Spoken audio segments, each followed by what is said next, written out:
Here we go. So I am Donna Hoffman. I'm actually the founder of Women on Course, and I founded Women on Course 17 years ago. And this little presentation you're going to hear today is about my top 10 etiquette tips. And I've learned all these through breaking all these. So I don't want that to happen to you when you're out there. So I'm going to go through some of these. Some of these you've heard, some of these you have not heard because I've made them up and added them to the etiquette. So like any other social situation, the etiquette, these are the common courtesies that we share with each other and the practices that are expected on a golf course. Some of these are very obvious, please, thank you, how are you? But some of these are not obvious at all. We all know that when you are invited to say a high tea at the Ritz-Carlton, you don't show up in sweatpants or pajama bottoms and slippers. We all know that if you're invited to a dinner party, it's okay to show up 10 minutes fashionably late. Not so in golf. If you are 10 minutes late to your tee time, you have missed your tee time, okay? And you've put a lot of people out because your group has left. Now someone has to take you out to your group, or if you come to a golf lesson late, they have to start all over again. If you come to a Zoom meeting late, it's okay if you're on mute, but you want to be highly on time. And I love Women on Course trips when we go on trips and we say, everybody meet at the lobby at 10 o'clock. It is the promptest group of women I've ever seen in my whole life. So these are things that you should know about. So what we're going to do is we're going to talk about etiquette as it applies to each other. And we're going to talk about etiquette as it applies to the golf course. All right, and I'm going to share a PowerPoint with you that we're going to kind of follow along. Let's see here. I'm going to share my screen so that we can kind of follow along with the presentation. Everybody can see that? Okay. So, and then if you have questions as we go or comments, I'm going to kind of stop in the middle and we'll open up for questions and we'll go back to the presentation. So the first thing I want to talk about is, let's see, minding your manners. Okay, so as I said before, that there's a lot of just pleasantries that you keep in mind in any situation. But what about a golf situation? Is it polite to, if you're invited, to walk right in the clubhouse, the front door with your golf clubs? So I was just talking to Maxine. That's something she did when she was learning golf. So that is not proper or polite to walk in with your golf clubs. But if you're going to the pro shop, you can carry them into the pro shop. Are you allowed to share golf clubs? Like when you get out there, maybe you're new, you don't have golf clubs. Are you allowed to share when you go out in the I've got cart? something going on here that I just need to click off on. Yeah, somebody can mute there. So the answer is, are you allowed to share? And the answer is no. Most golf courses require you to have your own bag of golf clubs. At a Women on Course event, we do make exceptions and let you share. But these are things that you need to know. I get a lot of questions about tipping. Pull up to a golf course, sometimes there's a gentleman or a woman that will grab your golf clubs. Are you supposed to tip them? Do you tip them at the beginning, at the end? And the answer on that would be that bring a couple extra ones with you. And you can give a one to, a dollar to the guy that helps you with your bags when you get unloaded, when you put them back in your cart. And the price kind of, how much you tip kind of goes up in correlation to how much the round costs. So if the round is $30, a dollar might be fine. But if you're at a private club or you're a high-end course where it's $2.50, you might give them $3 or $4. Okay, let's go to the next slide here. Where do you stand? Okay, so golf is it's dangerous. It can be very dangerous if you're standing in the wrong spot. So when you're out with your fellow golfers and you see someone taking their turn, the proper place to stand would be either where you're looking at the front of the golfer or the back of the golfer. Okay, you never want to stand in their peripheral vision, which is out to the side, because when they take that club back, they can see you out of the corner of their eye, and that can be very distracting. Not only is it distracting, but it's dangerous if for some reason the club slips out of their hand. So you always want to see the front or the back of a golfer. And that also applies when you're putting. As you putt, you get closer and closer to each other. And you also want to watch on a sunny day your shadow. So your shadow needs to also abide by where to stand. All right, so again, when you're, especially on the putting green, make sure that your shadow isn't on the trail of where the ball's gonna roll. So someone doesn't have to say, Donna, you're in my way, can you please move? Okay, so where you stand is important. All right, talking. All right, golf is a very, very social game and we are out there to make friends, but you do need to know when to be quiet. So there's a couple places that's very important to be quiet. And number one is when someone is taking their turn. So when does that exactly happen? There's 4 of you, you're all chit-chatting. The minute someone starts to step up to the ball as their pre-shot routine, their mind is going, they're thinking. So you want to be absolutely quiet. All right. This also goes, if you see someone in their cart and they're looking to choose a club, that's not the time to start chit-chatting with them. Oh, where are we going to lunch after golf? Or tell me all about your kids. Golf is a mental game. And that person could be thinking, let's see, I'm 250 yards from the pin. What club do I want to use? You're interrupting their game and their thought process. So for beginners, especially if you're playing with more advanced golfers, watch their face, watch their body language, understand when they're thinking. And that's the time to sort of step back and not be a chatty Cathy. All right. It also means not only your voice and talking, but the noise you're making. I've seen too many people, they're maybe not anywhere near the golfer, but they're at their golf cart and they're talking really loudly to the beverage cart person, or they're rattling around in their golf bag for clubs. They can hear you. And when you become an advanced golfer, you are used to quiet, you're used to hearing nature, you're used to hearing the silence. And when someone speaks, it's extremely jarring, even if it doesn't matter to you. Like, oh, I've had beginners, oh, you guys can talk, you don't have to stop talking. It's just a good practice to get into being quiet. All right, another place is what to say after someone hits the ball, okay? I always give this advice. If you see the face of the golfer and she does not look happy, that's not the time to say, great shot. Oh, great shot. Because to you, it might be a great shot, but to that golfer, it may be the worst shot they ever took. So look to the golfer for a cue. If they're smiling or they look pleased, you can say, good ball, great shot. That was wonderful. But do not compliment them if they don't look happy. Likewise, if you are the golfer and you just hit a bad shot, the worst thing you can do is talk about that bad shot. Oh, I suck. I'm horrible. This is terrible. Why? 2 reasons. One, you're drawing negative attention to yourself, which you don't want to do.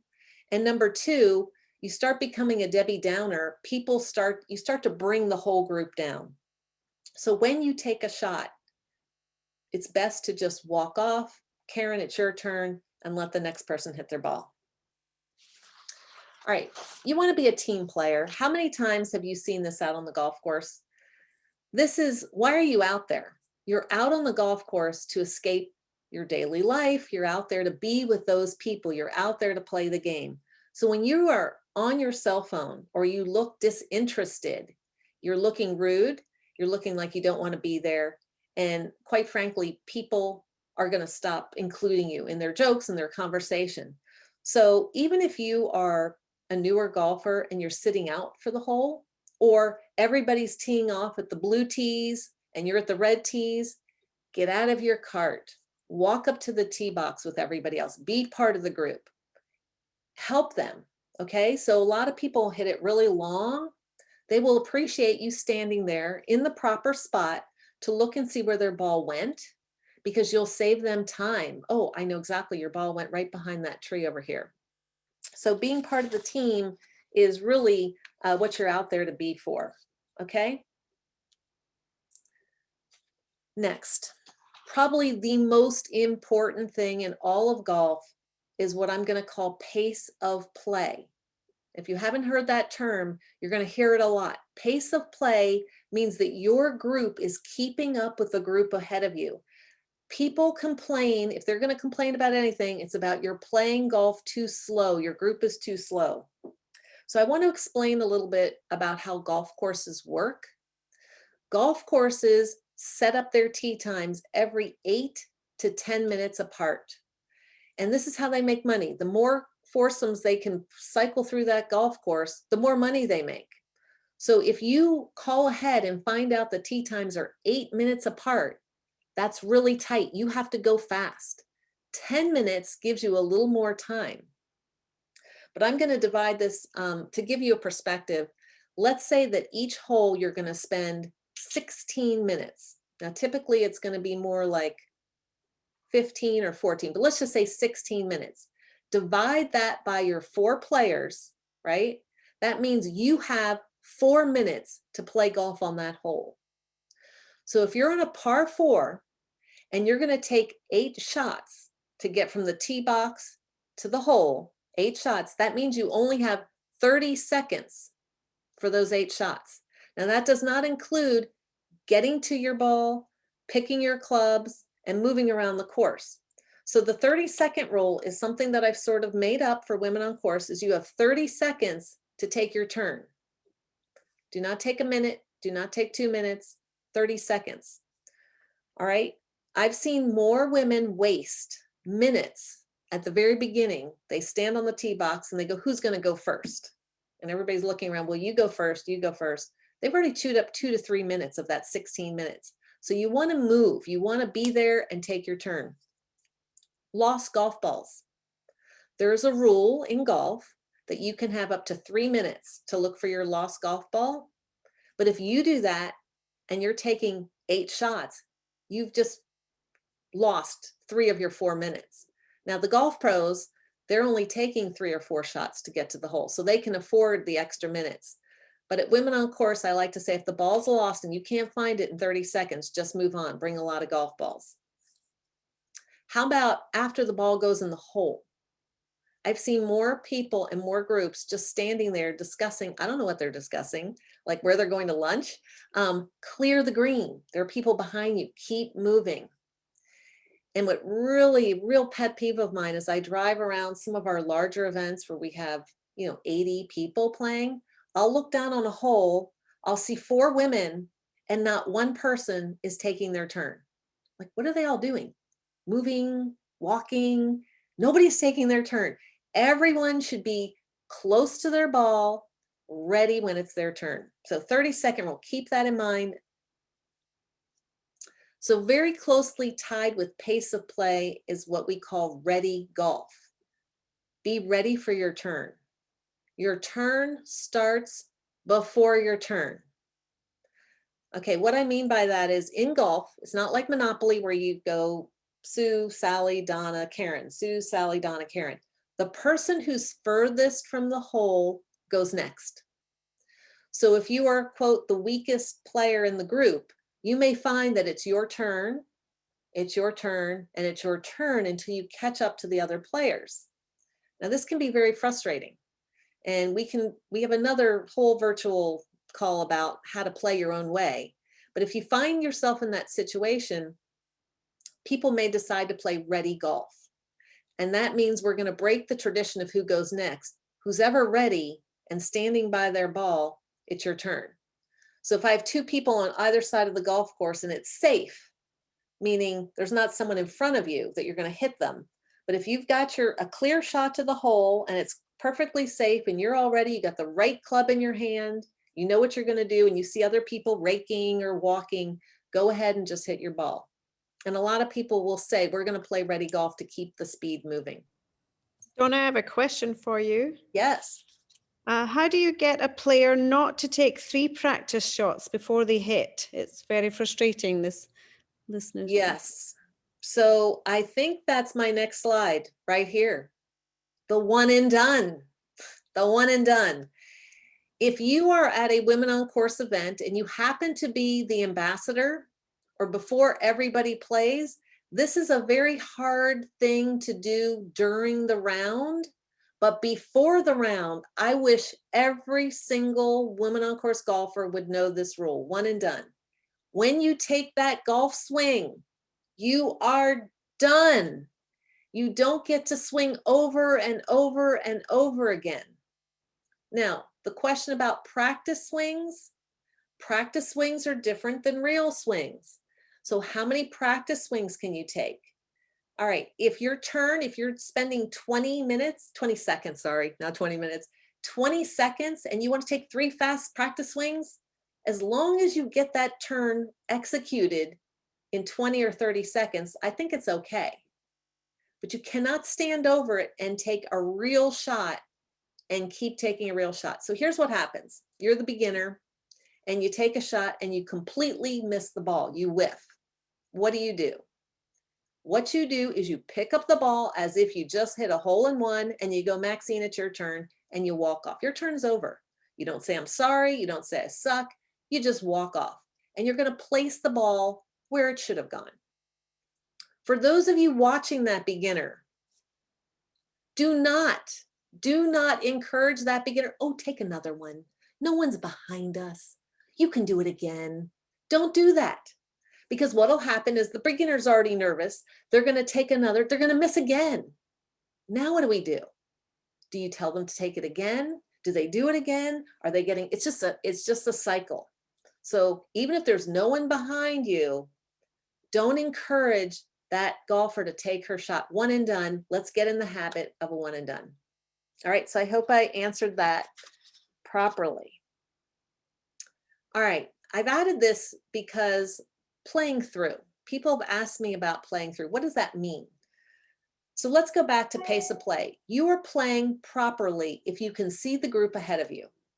Okay, you always want to keep that group ahead of you in your sights. If you go up to a tee box and the group is completely gone, they've played the hole and they're missing, you're playing too slow. Okay, so what'll happen is if you pile up people behind you, as long as you've got a group ahead of you, you're fine. Don't look back. Okay, but if people are piling up behind you and you have a wide open hole, you're going too slow. And people are going to ask, can I play through? Or you may invite them to play through. And it's okay to let them play through, but you could start a highway. Everyone's going to play through the whole day. You're never going to finish.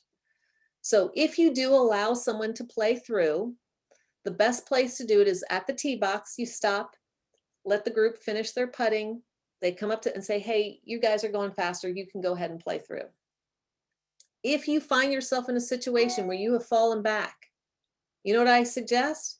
Get in your cart, skip the hole, go to the next hole, catch up, okay? Because you're going to just fall back and let everyone play through. If you are playing every single hole, then just be prepared that people are going to want to pass you if you're playing slow. Any questions on that? Any questions coming up in chat, Maxine? Not coming up in chat, but I have a question. I was playing recently and I was a single. I was on my own and there were 2 groups of 4 in front of me and 2 groups behind. Now, I was very fast, obviously, but they asked me to play through and there was nowhere for me to go. There was people ahead. And I tried to stay very far back. When they asked me to play through, they asked me to play through both groups. Was I supposed to just miss the hole? No, you actually would play the holes because you, as a single, you've paid to play the whole course. You're not Exactly. I playing felt the fifth. pressure not to play the hole though. Well, you should play the play the hole. And when you are a single and it's just back to back to back, sometimes people will play 2 golf balls because they're always going to be waiting. You're always going to be waiting. Yeah. So, but yeah, you should say, I paid my money. I'm going to play all the holes. Yes. Good. Thanks. All right. Golf means never having to say you're sorry. The first time I played by myself, there's a rite of passage. I was sent by my mentor, go play golf. You know how to do it. So I went out to a par 3 course and I see 3 guys approaching. And the first thing the 3 guys, they see me and they, oh boy, we got to play with this girl. I've got a polka dot golf bag. And, they just go, this is going to be miserable. So the first thing I said to them, I did not say it was horrible. I just said, look, I'm a learning golfer and I know the etiquette. I know pace of play. I'm not going to get in your way. I'm going to be fine. So they're like, okay. So as I said before, the people furthest back go first. So they were playing at a tee box further back. Guy 1 overshot the green into the woods. Guy 2 into the water. Guy 3 hit it very short, didn't even make it to the red tee where I was going to be. Now, I didn't say anything, but I get to my turn. I'm nervous. I hit the ball, lands on the green. So you should have heard them. Oh my gosh, you're a ringer. You're an elf. They sent you in here, blah, blah, blah. And you know what I said? I'm so sorry. I'm really not this good. I tell you, I'm a beginner. I apologized. And looking back on that, I'm like, why did I do that? Because the next hole, I'm in the trees, I'm in the water, I'm whiffing. So my takeaway here is never apologize for your great swing. Just say thank you. Never apologize if you're horrible, because you're probably going to be horrible a lot of times. Never apologize. You do your best. You just walk off. Don't draw that negative attention to yourself. And I asked a lot of women at our events, you get a mark every time you say I'm sorry. And a lot of people can't make it through a round without saying I'm sorry. It's really amazing when you see that. So work on that. All right, golf carts. There's a lot of etiquette that our little golf carts have to follow too. And the place where I play, the guys drive out to your car in the golf cart, they load your bag and they drive back in.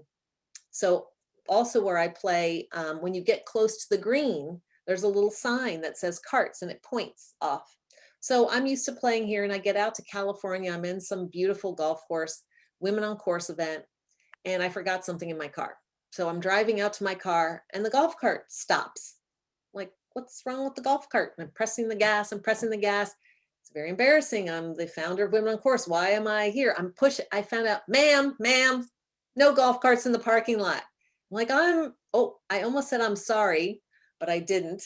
I said, okay. So I'm trying to push the cart back in. It was very embarrassing. So the point of all this is that there are certain places carts are allowed to go and certain places they don't go. And it can vary from club to club. Where they never, ever, ever go is on the green or on a tee box. And yes, I've driven on tee boxes and I've driven on greens in the beginning because I thought it was cool. Look at me, I'm on the green. Look. Oh my God, that was terrible. So I learned never drive there.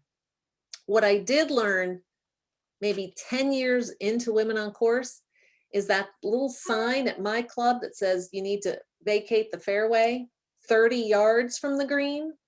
Well, we had a golf course that, we had a golf course that didn't have the sign. So the women were driving right up to the green. And I learned when I got to the clubhouse, boy, did I hear it from all the avid golfers. Did you see what those ladies did? I'm like, what'd they do? And they said, you're not allowed to drive up to the green. I go, really? I've never heard of this. So I asked the golf pro and he said, yes, you are not allowed to drive. I'm sorry, my phone's, you're not allowed to drive more than 30 yards from that green because that grass is very important. So if you don't see signs, know to drive there. And when you are playing around, you will encounter a starter. That is the first person you're going to see. And he or she is the person that tells you where to drive the cart. They may say cart path only. That usually happens when the ground is wet or they don't want the carts out there or the grass is brand new. And a lot of ladies get a little pissy because it's a beautiful sunny day and they learn it's cart path only. Now what that means is you're going to do a lot more walking that day. Okay, you cannot drive your cart to the ball on the fairway. So if you have trouble walking or you don't feel like walking or it's really hot, call the course ahead of time and ask if there's any cart path rules that you need to know about. Sometimes they'll close a couple holes that they're maybe working on the ground. Par 3, almost all par 3s, you don't drive on the fairway because it's such a short hole. So par 3, so be very mindful where you're driving the cart. And while we're on carts, this is another Donna Hoffman pet peeve. The first time, no, maybe 10th time I played golf, I was at a women's golf event. It wasn't mine. And I said, you know, I'm a new learning golfer. So we decided that this other woman was going to drive the cart. So she drives, I'm the passenger. Your golf bag goes behind you. All right. So she'd hit her ball and she'd go, Donna, can you bring the cart over? So I jump in the driver's seat and I drive over to her ball. And then she jumped in the passenger seat. Well, then when I got to the next place, I get out of the cart and by habit, you go behind your seat to grab your club. So I kept oh my God, my clubs are over here. So I had to keep walking. She kept grabbing my clubs. This happened the entire round. She kept, Donna, can you drive the cart? And we kept switching seats and we kept switching clubs, and I found I had different clubs. So stick to your seat. If you're the passenger, be the passenger. If you're the driver, be the driver. It's okay to drive the cart here and there, but stop switching because it's very confusing, especially for a newer golfer who's just, you've got so much in your head, so much equipment in your head. So stick to your seat. I think that will help. Okay, the golf course spends a lot of money keeping that grass looking beautiful for you to play on. So when you go to a golf course, please be respectful. All right, starting at the tee box. When you hit your ball, your tee stays behind. It'll break, it'll fly off. Pick up your tee and take it with you. Sometimes there's even a little receptacle to put your broken tee in there, but don't litter your tees all over the tee box. It'll be ready for the next person. On the fairway, you'll notice sometimes you may take a divot. That's when you take a nice swing and you leave a big chunk of grass that goes flying in the air. Repair your divots. Either put the grass back and kind of tamp on it a little bit, or some of the carts are equipped with a mixture of sand and grass seed. You can sprinkle that. If you're unlucky enough to find yourself in a bunker, a sand trap, I think with COVID, a lot of the rakes are gone. They don't want you raking, but when the rakes are back, make sure you rake up after your turn because that makes it ready for the next golfer. And finally, when you get to that golf green, that's where the hole is. That's where the scores happen. There's a lot of things that happen on the green. Two things in particular. One is people marking their ball.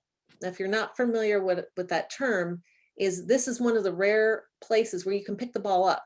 So you take a marker, it can be a little round disc, a coin, put it behind the ball and you pick your ball up. You can clean it off, you can replace it with the lines. Should you mark your ball? Is it proper etiquette? Do you have to do it? And the answer is no, you don't have to mark your ball. As a beginner, sometimes you're like, it's not gonna help me whether I pick it up or put it back, doesn't matter. But if you see the other three people always putting markers and picking up their ball, I would recommend do it anyway, because a lot of golfers, again, it's very cerebral. They want to see a green empty of all the balls and the hole. They want to concentrate. So if everybody's marking their ball, just go ahead and do it. If they're not marking it, it's up to you. Another thing I do with new golfers is you'll see I'll place 4 balls around the hole, and then I will walk to my ball. And then I ask, what did I just do?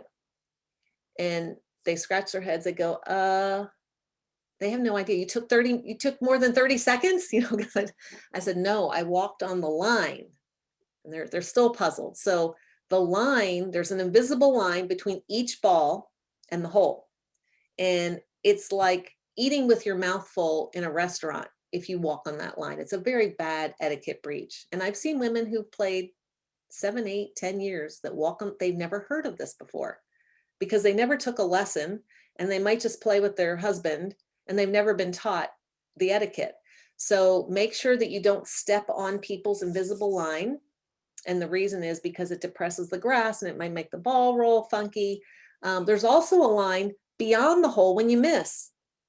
So if you miss, a lot of people who are experienced, they don't want you walking on the line after the ball passes the hole. So that's important too. Okay. A So point.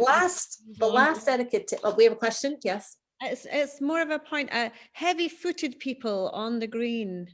Oh, that drives me crazy when you see scuff marks right along the green. So Heavy talking foot. about- Well, there was a team of players who played in front of us the other week, and every time they walked along the green, all that nice, beautiful green, they were leaving scuffs and tufts, and yeah. The group ahead of you might have been all over the place, but that's nothing they can help, I guess. Just play through. I have a question and a comment on marking your ball. Sure. The comment is, why wouldn't you mark your ball? Because then you can line it up with the writing on it. And right. and then is that correct? And then the Yes. other one is, but you can't mark your ball right before your turn. You have to do it while it's somebody else's turn. Is that right? I'm not familiar with that. Does anybody know the answer to that? Yeah, like right before your turn, you can't pick up your ball and mark it and then put it back down so it's lined up. You Yes, have you to do can. it on somebody else's turn. No, you can do that. You can mark your ball at any point on the green that you want at any time. So if you're getting Oh, thank you. Jennifer, I play a lot of tournament golf.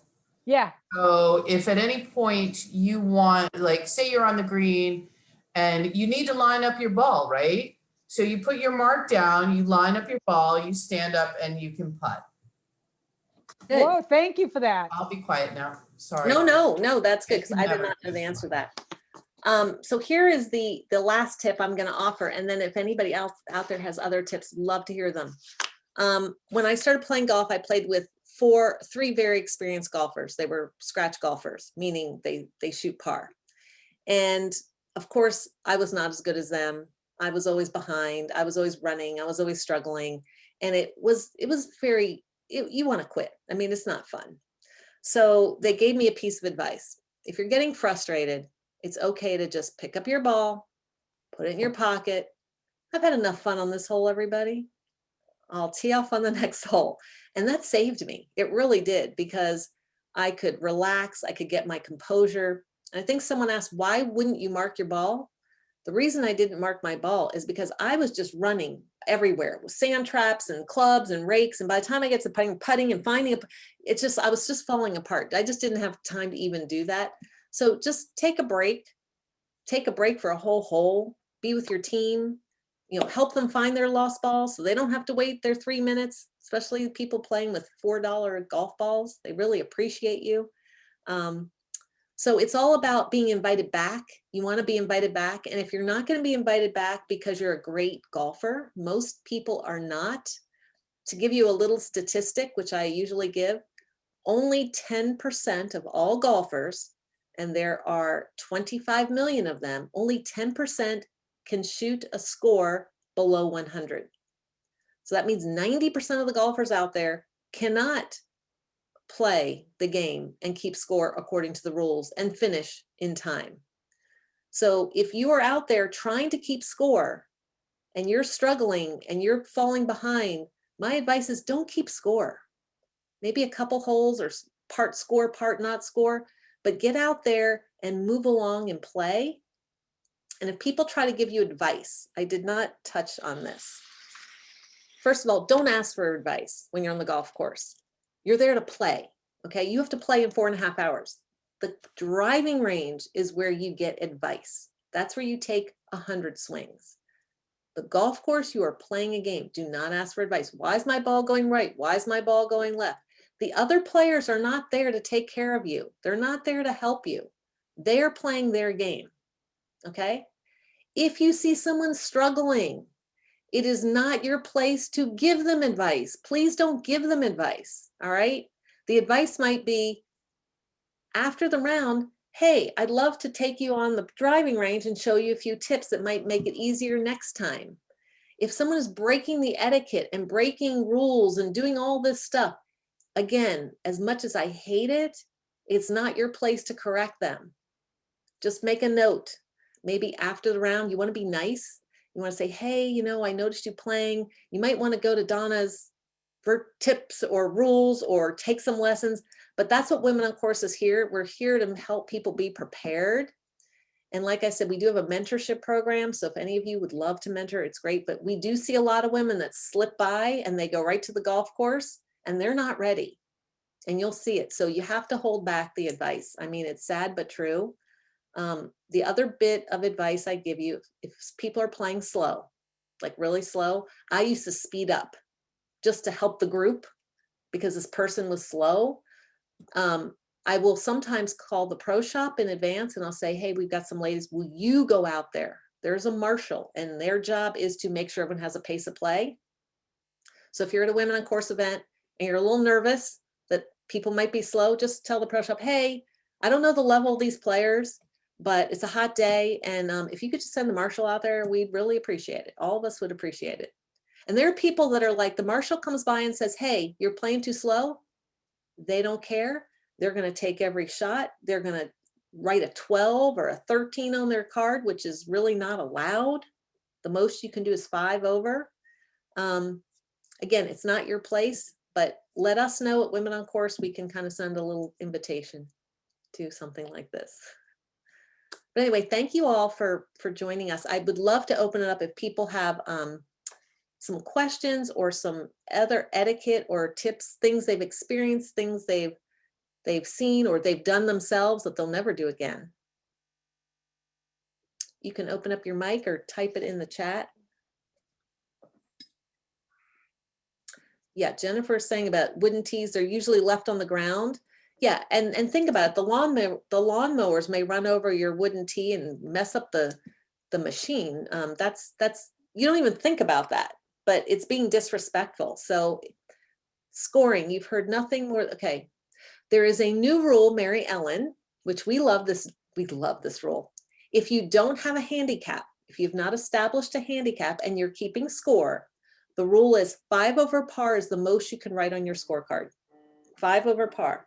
So if you are on a par 4 and you're at your 9th shot, just write a 9. You don't even need to take the 9th shot.